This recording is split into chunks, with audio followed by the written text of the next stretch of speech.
প্রিয় শিক্ষার্থীরা, তোমরা সকলে কেমন আছো? আশা করি ভালো আছো। আজ আমি তোমাদের নিয়ে আলোচনা করব পঞ্চম শ্রেণীর 29 পৃষ্ঠা। এখানে দেওয়া আছে সঠিক উত্তরের পাশে টিক চিহ্ন দিই, কিন্তু আমরা উত্তর মুখস্থ করব না, গাণিতিক ব্যাখ্যাগুলো করে সঠিক উত্তরের পাশে আমরা টিক চিহ্নটা দেব। 1 নম্বর কি আছে? 12 বিয়োগ 7 গুণন 2 আবার বিয়োগ 2 সমান কত? আমরা এটা করতে পারি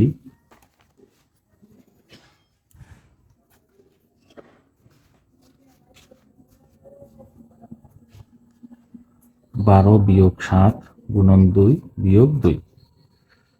আমরা প্রথমে ব্র্যাকেটের ভেতরে কাজ করব। 12 থেকে যদি আমরা 7 বাদ দেই তাহলে থাকে আমাদের হলো 5।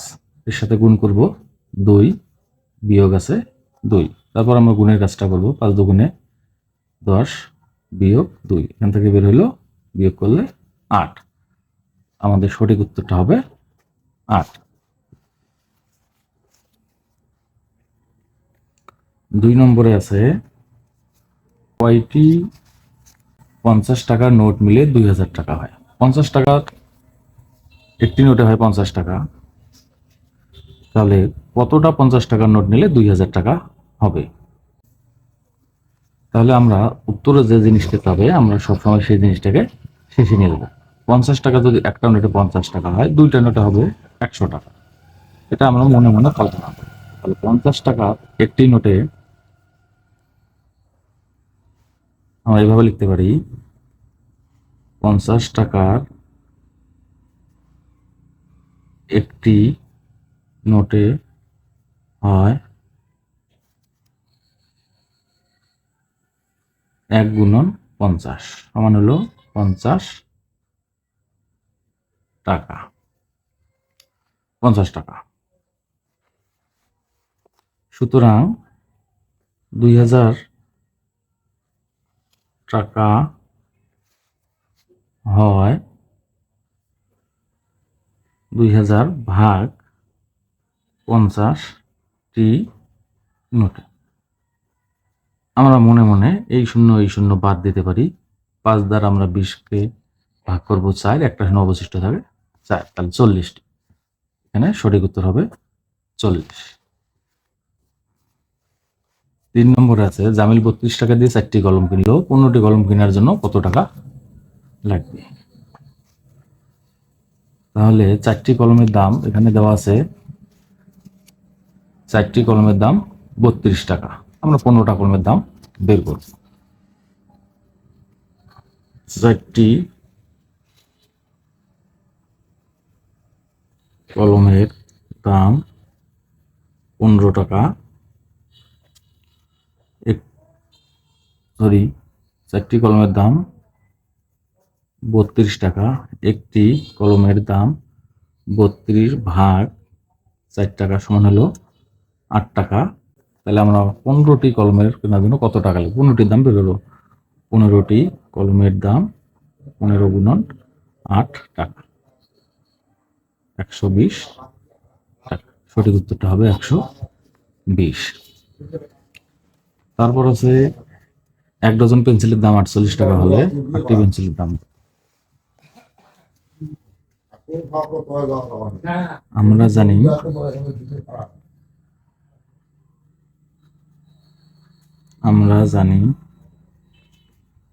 1 ডজন পেন্সিল সমান হলো 12টি। তাহলে 1 ডজন পেন্সিলের দাম 48 টাকা, অর্থাৎ 12টি পেন্সিলের দাম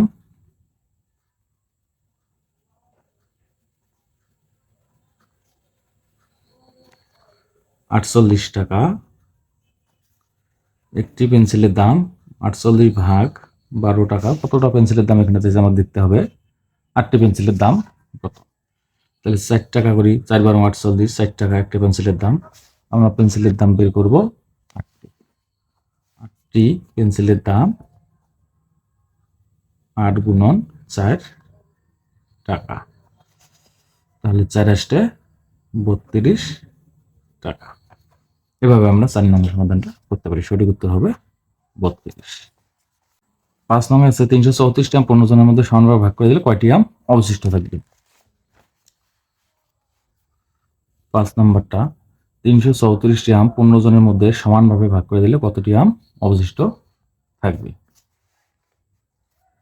আমরা লিখতে পারি 15 জনে আম পাবে 15 জন আম পাবে 334টি, একজনে আম পাবে 334 ভাগ 15টি। আমরা ভাগ করবো এখানে লিখে 15 দ্বারা 334, 15 দুগুণ আবার নিতে পারি 30, হ্যাঁ 3 4, আবার 15 দুগুণে আবার 30। কিন্তু ভাগটা সঠিক হয়েছে কিনা আমরা এই দুইটা গুণ করে ভাগশেষের সাথে যোগ করে যাচাই করতে পারি। 15 22 গুণ করব, 5 দুগুণ 10 শূন্য হাতে, 5 দুগুণ 10 11, আবার 22 হয় 22, 0 2 এর 3 3, ভাগশেষ আছে 4, আমরা যোগ করে দেখতে পারি। তাহলে সুতরাং অবশিষ্ট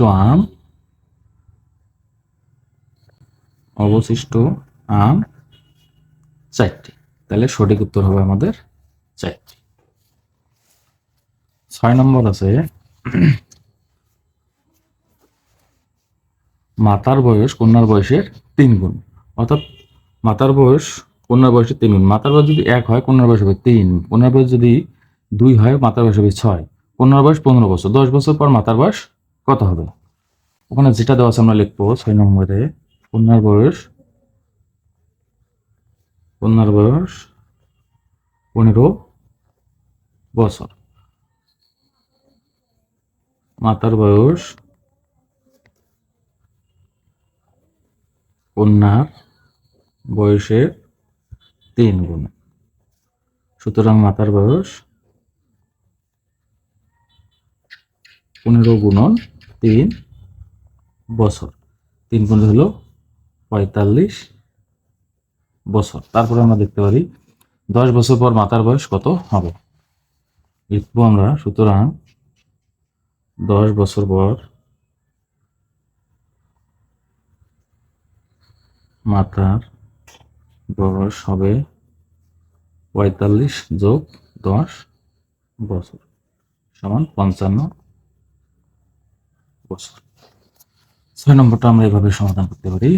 এবারে দেওয়া আছে 7 নম্বরটা 5 গুণন 6 ভাগ 2, 6 গুণন 6 ভাগ 6, গাণিতিক বাক্যটি ফাঁকা করে নিম্নে কোনটি প্রতীক বসবে। এখন আমরা এভাবে করতে পারি।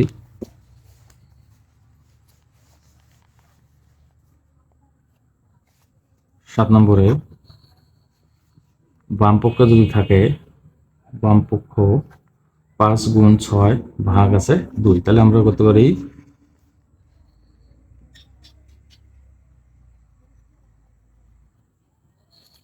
ভাগের কাজ আমরা যদি আগে করি 5 গুণন 2 দ্বারা ভাগ 6কে ভাগ করলে হয় 3, 3 পাশে হয় 15, আবার ডান পাশে করতে পারি 6 গুণন 6, 6 গুণন 6 ভাগ হলো বিয়োগ 6, তাহলে 6 6 হয় 36 বিয়োগ 6 সমান হলো 30। তাহলে আমরা ডান পাশেরটা বড় দেখতে পাচ্ছি। তাহলে সুতরাং আমরা লিখতে পারি 5 গুণ 6 ভাগ 2, এখানে ফাঁকা ঘর প্রশ্নে দেওয়া আছে 6 গুণন 6 বিয়োগ হলো 6, তাহলে অবশ্যই এটা বড়। তাহলে আমরা এই চিহ্নটা অবশ্যই বড় প্রতীক হিসেবে দিতে পারি। 8 নং আমরা সেটা জানি যে খোলা বাক্যের উদাহরণ কোনটি। আমরা জানি অক্ষর প্রতীক সম্বলিত গাণিতিক বাক্যটাই হচ্ছে খোলা বাক্য। এখানে 4টি বাক্যের মধ্যে অক্ষর প্রতীক শুধু দেখা যাচ্ছে খ নঙে আছে, খ এর মধ্যে আছে ক দেওয়া আছে, কিন্তু অন্য কোনো বাক্যে নেই, ক নম্বরে নেই, গয়েও নেই, ঘয়েও নেই, ক্ষয়েও নেই। সুতরাং সরি ক্ষয়ে আছে ক। তাহলে সঠিক উত্তরটা আমাদের হবে 8-এর সঠিক উত্তর হবে খ নং, ক গুণ 4 সমান হলো 16। আমরা জানি গাণিতিক প্রয়োগে যে অক্ষর প্রতীক সম্বলিত বাক্যটা সেটা হলো খোলা বাক্য, অক্ষর প্রতীক যুক্ত থাকলে সেটাকে আমরা খোলা বাক্য বলবো। আজকে এই পর্যন্ত আমরা শেষ করলাম 1 থেকে 8 পর্যন্ত পঞ্চম শ্রেণীর সঠিক উত্তর। পরবর্তী পর্বে আমরা আলোচনা করব